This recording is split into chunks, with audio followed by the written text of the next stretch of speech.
안녕하세요. 오늘 저희와 함께 파헤쳐 볼 주제는 정말이지 거대한 질문입니다. 우주 전체가 돌고 있을까? 바로 이 질문인데요. 당신께서 공유해 주신 자료들, 특히 그 우주 회전의 미스테리, 악의 축과 은하들 관련 내용을 바탕으로 이 매혹적인 수수께끼를 한번 깊이 탐구해 보겠습니다. 네, 안녕하세요. 정말 흥미로운 주제죠. 사실 생각해보면 이게 뭐 자연스러운 궁금증 아닌가 싶어요. 우리가 사는 지구도 자전하고 또 태양 주위를 공전하고 태양계 전체는 또 우리 은하 중심을 뱅글뱅글 돌잖아요. 네, 그렇죠. 심지어 우리 은하 자체도 뭐 약 2억 년에 한 바퀴씩 엄청난 회전을 한다고 하고요.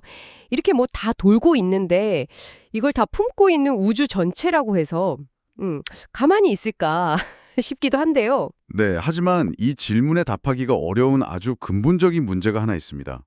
바로 우리가 우주 안에 살고 있다는 사실이죠. 아, 우리가 안에 있다. 네, 만약에 우주가 정말 거대하게 회전하고 있다면 우리 자신도 그 회전의 일부일 거라는 겁니다. 마치 그 빠르게 도는 회전목마 위에 타면 내가 도는지 바깥 풍경이 도는지 분간하기 어렵잖아요. 그렇죠, 그렇죠. 어지럽기만 하고. 그런 것처럼 우주 내부의 관측자가 우주 전체의 회전을 직접 느끼거나 본다는 게 이게 극도로 어렵습니다. 그렇군요. 아, 우리가 관찰자이면서 동시에 그 회전하는 시스템의 일부다. 그럼 이걸 어떻게 접근해야 할까요? 그냥 포기할 순 없을 텐데요. 혹시 뭐 간접적으로 알아낼 방법 같은 건 없을까요? 네, 물론 간접적인 단서들을 찾아볼 수는 있습니다. 예를 들어서 만약 우주가 어떤 특정 축을 중심으로 회전한다면 말이죠. 마치 지구 북반구 남반구에서 물 내려가는 방향 다르듯이, 물론 이건 코리올 효과지만 비유하자면요. 우주의 서로 다른 방향에서 관측되는 은하들의 움직임에 어떤 미묘한 패턴, 경향성 이런 게 나타날 수 있다는 거죠. 아, 패턴이나 경향성이요? 네, 가령 저쪽 하늘의 은하들은 평균적으로 이쪽으로 좀 치우쳐 움직이고 반대편 하늘의 은하들은 저쪽으로 좀 치우쳐 움직인다거나 이런 식의 어떤 비대칭성이 만약 발견된다면 이게 우주 회전의 증거일 수도 있겠다 이렇게 추정해 볼 수 있는 거죠. 그렇군요. 근데 이제 물리학 이론에 기반한 계산들을 보면요. 설령 우주가 회전한다고 해도 그 속도는 우리의 상상을 초월할 정도로 느릴 걸로 예측이 됩니다. 어떤 계산에 따르면 우주가 한 바퀴 완전히 도는데 무려 5천억 년 이상 걸릴 수도 있다. 이런 결과도 있어요. 5천억 년이요? 와, 네, 현재 우주 나이가 약 13억 년 정도잖아요. 그러니까 만약 이 계산이 맞다면 우주는 태어난 이후에 아직 한 바퀴에 3%? 그 정도도 채 못 돈 셈이죠. 사실상 거의 정지 상태에 가깝다 이렇게 볼 수도 있는 속도입니다. 5천억 년이라. 아, 진짜 감도 안 잡히는 시간이네요. 우리 은하 공전 주기가 2억 년인데 그것도 영겁처럼 느껴지는데 말이죠. 근데 이렇게 느리다면 우주의 회전 여부가 대체 왜 그렇게 중요한 거예요? 그냥 거의 안 도네? 뭐 이 정도로 넘어가도 되지 않을까요? 이게 왜 우주론에서 이렇게 뜨거운 감자인 거죠? 그 질문이 정말 핵심입니다. 우주의 회전 여부는 단순히 도냐 안 도냐 이 문제를 넘어서요. 현대 우주론의 가장 근본적인 기둥 중 하나인 우주론적 원리하고 직결되기 때문입니다. 우주론적 원리요. 네.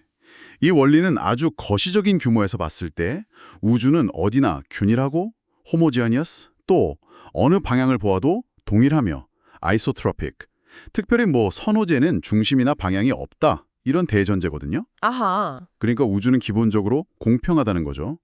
그런데 만약에 우주가 특정 축을 중심으로 뚜렷하게 회전한다면 이 공평성이 깨지는 겁니다. 우주에 어떤 특별한 방향이 존재한다는 의미가 되니까요.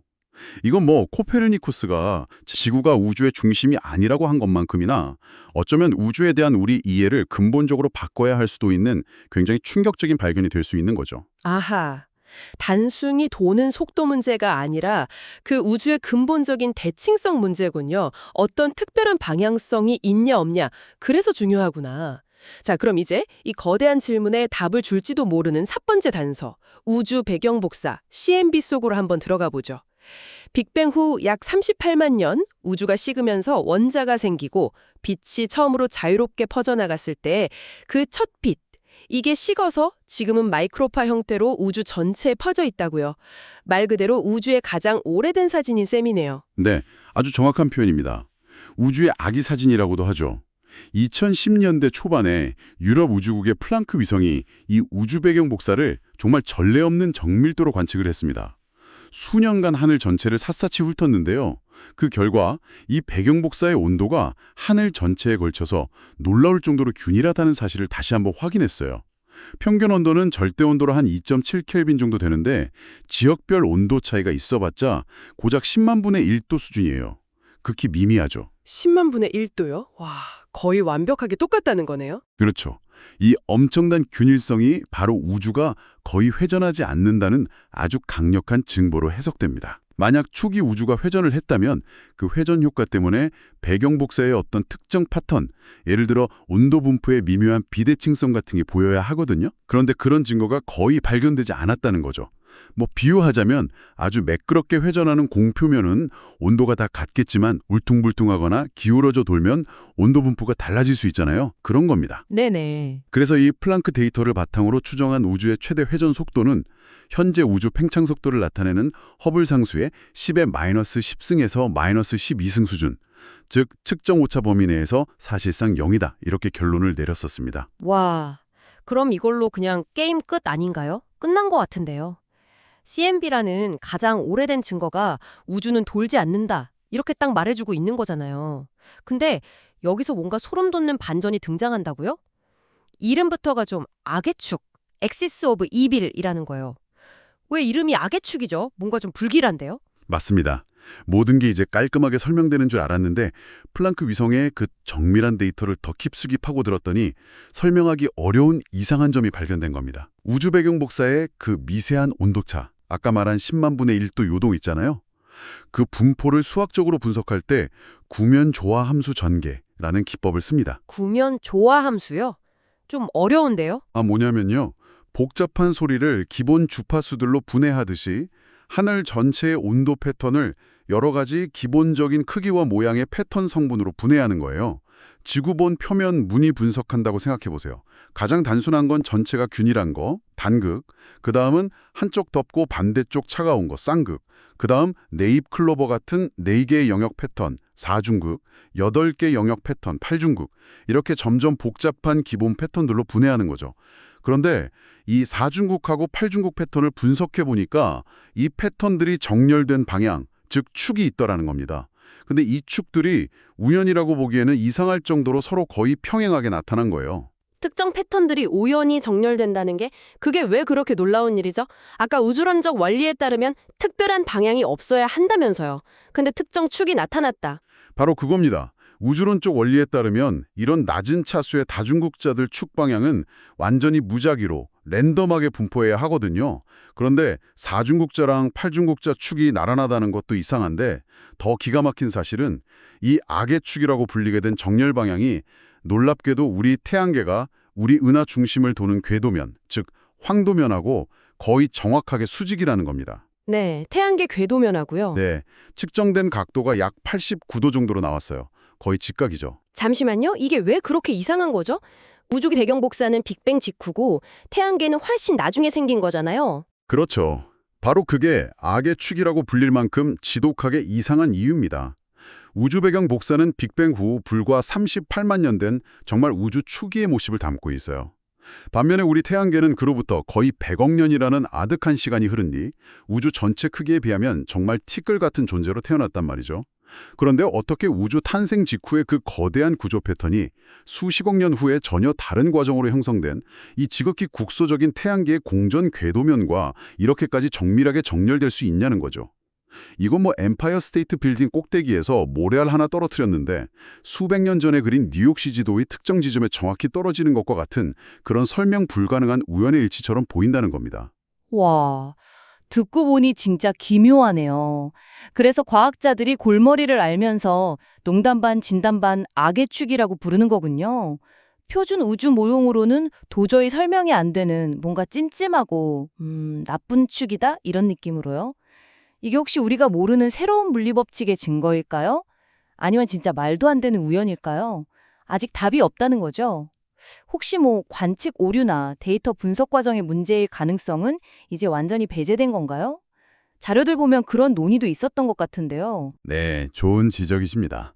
당연히 초기에는 뭐 관측 장비 자체의 문제라든가 우리 은하 내부에 있는 전파원 같은 전경 방해 효과라든가 혹은 데이터 분석 방법 자체의 오류 가능성, 이런 것들이 굉장히 신중하게 검토되었죠. 실제로 플랑크 이전에 WMAP라는 위성 데이터에서도 비슷한 정렬이 관측됐었는데, 이제 플랑크는 훨씬 정밀한 데이터와 개선된 분석 기법을 사용했음에도 불구하고 이 정렬 현상이 사라지지 않고 여전히 남아있다는 것이 확인됐습니다.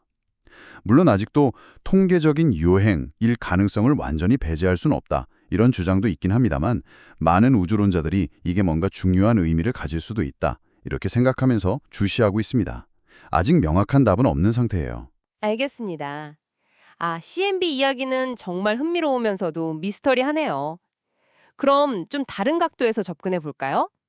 우주 배경 복사 말고 혹시 다른 간접 증거는 없을까요? 만약 우주 전체가 회전한다면 그 안에서 태어나고 자란 수많은 은하들 있잖아요. 그 은하들의 회전 방향에도 어떤 영향을 미치지 않을까요? 예를 들어 육조물 뺄 때 소용돌이 생기는 것처럼 우주 전체 회전이 은하들 회전 방향에 어떤 선호도를 만들 수도 있지 않을까 싶은데요. 네, 아주 합리적인 추론입니다. 실제로 그런 아이디어에 기반한 연구들이 진행됐었죠.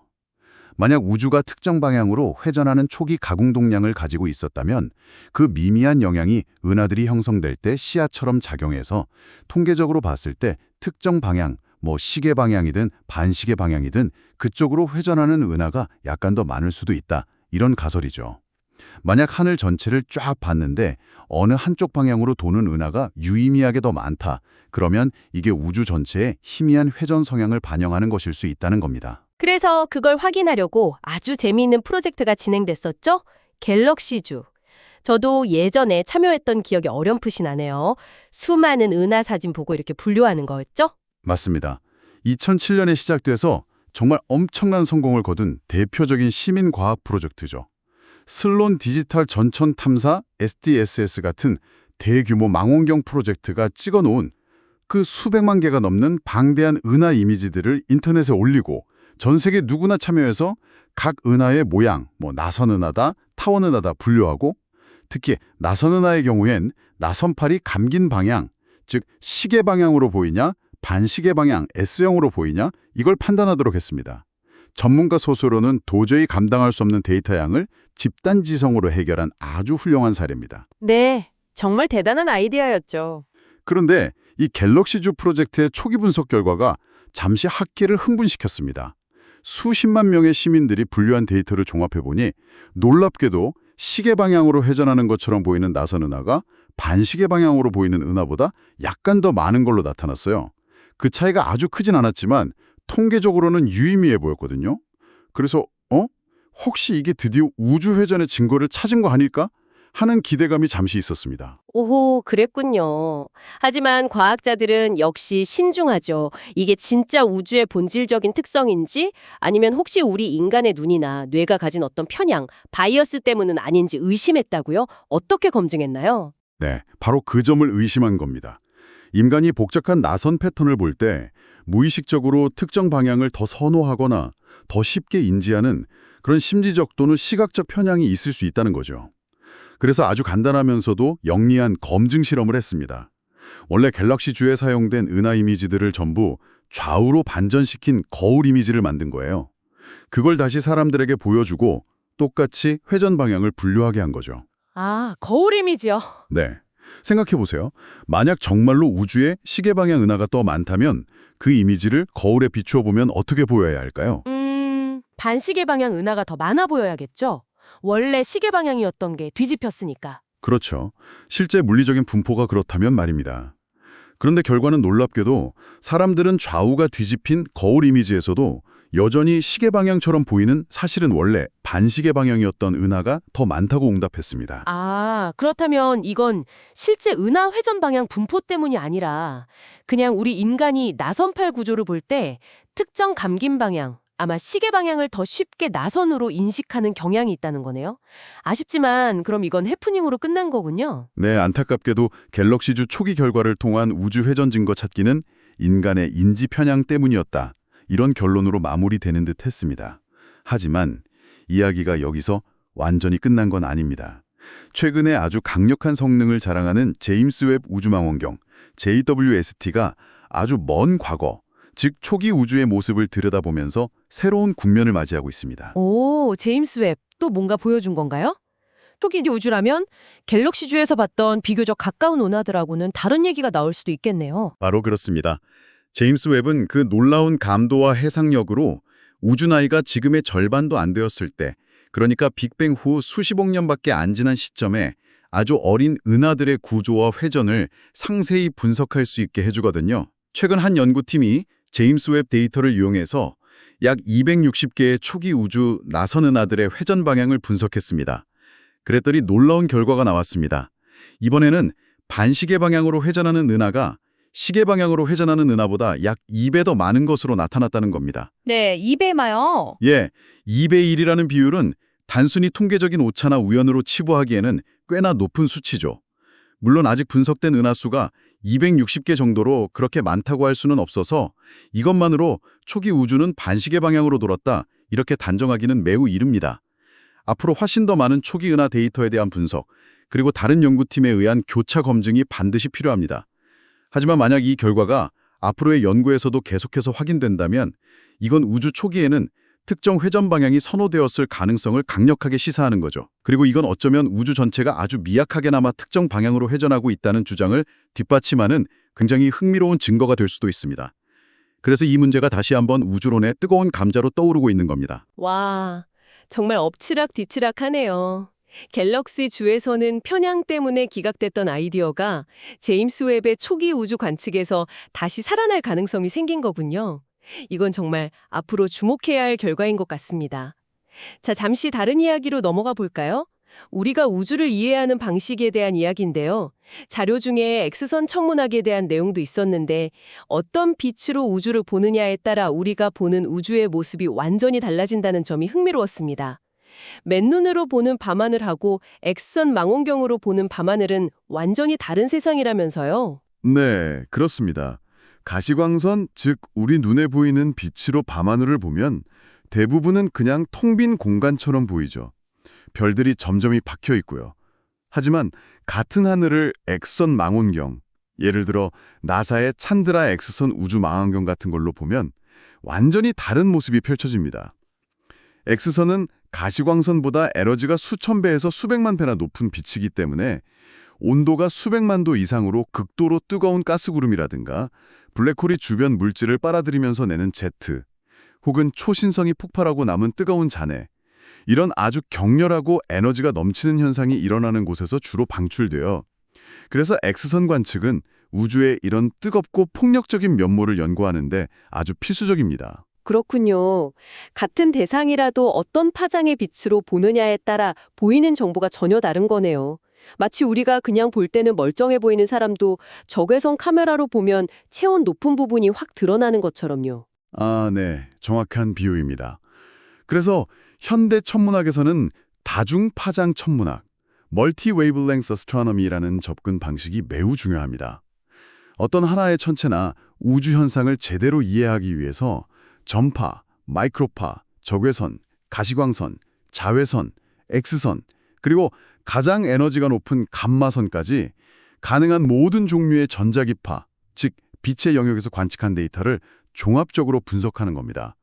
각 파장은 그 대상의 서로 다른 물리적 상태나 온도, 구성 성분, 움직임 등에 대한 정보를 담고 있거든요.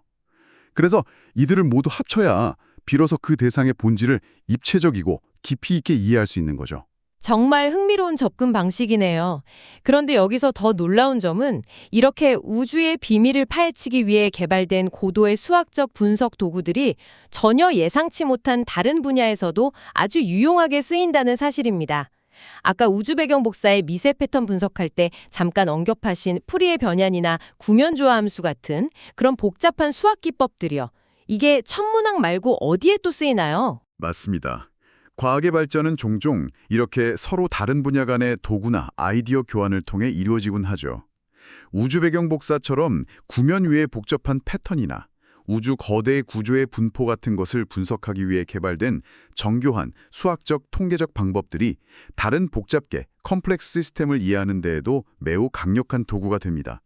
예를 들어 생명공학 분야에서는 세포가 분열하거나 분화할 때 세포 내부나 표면에 나타나는 단백질이나 다른 분자들의 복잡한 시공간적 분포 패턴, 이런 걸 분석해서 생명 현상의 기본 메커니즘을 밝히는 데 유사한 기법들이 활용되고요.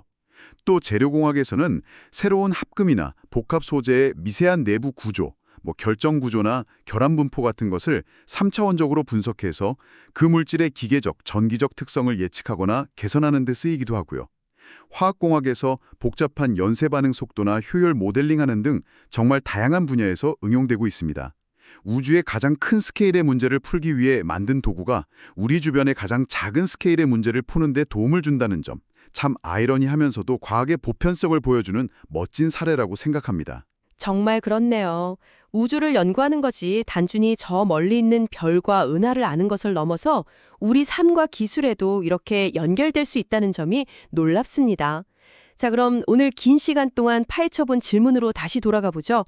수많은 자료와 연구 결과들을 종합해 볼 때, 그래서 결론적으로 우주는 돌고 있습니까? 아니면 돌지 않습니까? 현재 과학이 내릴 수 있는 가장 정직한 답변은 아직 확실히 모른다 또는 격렬하게 논쟁 중이다 정도일 것 같습니다. 상황이 아주 팽팽해요. 한편에는 우주 배경 복사에 그 놀라운 균일성이 있습니다. 이건 우주가 거의 또는 전혀 회전하지 않는다는 매우 강력한 증거이고 현재 표준 우주론 모델의 기본 가정이기도 하죠. 실제로 대부분의 우주론자들은 이 증거에 무게를 두고 있습니다. 네, 그게 가장 강력한 증거 같긴 한데요. 하지만 바로 그 균일한 배경 복사 데이터 속에서 설명하기 힘든 악의 축이라는 이상한 정렬 현상이 발견되었잖아요. 이게 통계적 요행인지 아니면 우리가 모르는 새로운 물리학의 징후인지 아니면 뭔가 다른 설명이 있는 건지 아직 아무도 명쾌한 답을 내놓지 못하고 있습니다. 게다가 최근 제임스 웹 망원경이 던진 초기 우주 은하들의 회전 방향 불균형, 그 반시계 방향 우세라는 새로운 카드가 또 등장했고요. 이것이 정말 우주 회전의 증거가 될지는 더 많은 데이터와 검증이 필요하지만 가능성을 다시 열어두게 만들었죠. 따라서 현재로서는 양쪽의 증거와 미스테리가 공존하는 상황이다. 이렇게 봐야 합니다. 그렇군요. 아, 명쾌한 답을 기대했지만 역시 우주의 비밀은 그렇게 쉽게 풀리지가 않네요. 만약에 먼 미래에 혹은 의외로 가까운 미래에 추가적인 연구를 통해서 우주가 정말 특정 방향으로 회전한다는 사실이 명확하게 입증된다면 그 파급력은 어느 정도일까요? 그냥 교과서 내용 좀 수정하는 그 정도일까요? 오, 절대 그렇지 않습니다. 만약 우주의 회전이 사실로 밝혀진다면 그건 단순히 흥미로운 발견 하나 추가하는 수준을 훨씬 넘어섭니다. 아까 강조했듯이 이건 현대 우주론의 근간을 이루는 우주론적 원리라는 대전제를 뿌리부터 흔드는 사건이 될 겁니다. 우주가 더 이상 모든 방향으로 공평하지 않다는 의미니까요. 아, 그렇군요. 이건 곧 우주의 나이, 우주의 팽창 속도, 그리고 우주의 대부분을 차지하지만 아직 정체를 모르는 암흑 에너지와 암흑 물질의 양과 분포, 그리고 우주 전체의 기하학적 구조, 이런 것에 대한 우리의 모든 계산과 모델을 전면적으로 재검토하고 수정해야 함을 의미합니다. 우리가 우주를 이해해온 방식 자체를 근본적으로 바꿔야 할 수도 있는 그야말로 패러다임의 전환을 가져올 수 있는 중대한 발견이 될 겁니다. 와, 정말 엄청난 일이 되겠네요. 네, 결국 과학이라는 것은 완성된 지식 체계가 아니라 끊임없이 질문하고 탐구하는 과정 그 자체인 것 같습니다. 우주의 회전 문제처럼 때로는 더 많은 것을 알게 될수록 오히려 더 큰 질문과 새로운 미스테리에 직면하기도 하죠. 하지만 바로 그 모름과 궁금증이야말로 우리를 계속 나아가게 하는 원동력이 아닐까요? 우주가 여전히 이렇게 신비롭고 경이로운 탐구 대상으로 남아있는 이유이기도 하고요. 정말 공감합니다. 오늘 저희가 함께 깊이 들여다본 것처럼 우주는 도는가라는 어찌 보면 단순해 보이는 질문 하나에도 이렇게나 복잡하고 흥미진진한 이야기들, 그리고 아직 풀리지 않은 깊은 수수께끼들이 겹겹이 쌓여 있습니다. 오늘 밤 하늘을 올려다보실 때 한번 상상해 보세요. 어쩌면 우리는 이 거대한 우주의 느린 회전 속에 함께 돌고 있는 존재일지도 모릅니다. 혹은 아직 우리가 이해하지 못하는 우주의 근본적인 비대칭성, 그 악의 축이 가리키는 방향을 마주하고 있는지도 모르죠. 당신께서는 이 설명 불가능한 악의 축이나 초기 은하 회전 방향의 이상한 쏠림 현상이 궁극적으로 무엇을 의미한다고 생각하시나요? 혹시 이것들이야말로 우리가 아직 상상하지 못한 우주의 탄생과 진화에 대한 전혀 새로운 이야기를 품고 있는 단서는 아닐까요? 계속해서 질문하고 상상해 볼 가치가 충분한 문제인 것 같습니다. 오늘 저희의 탐구는 여기까지입니다. 이 깊고 흥미로운 질문에 함께 해주셔서 감사합니다.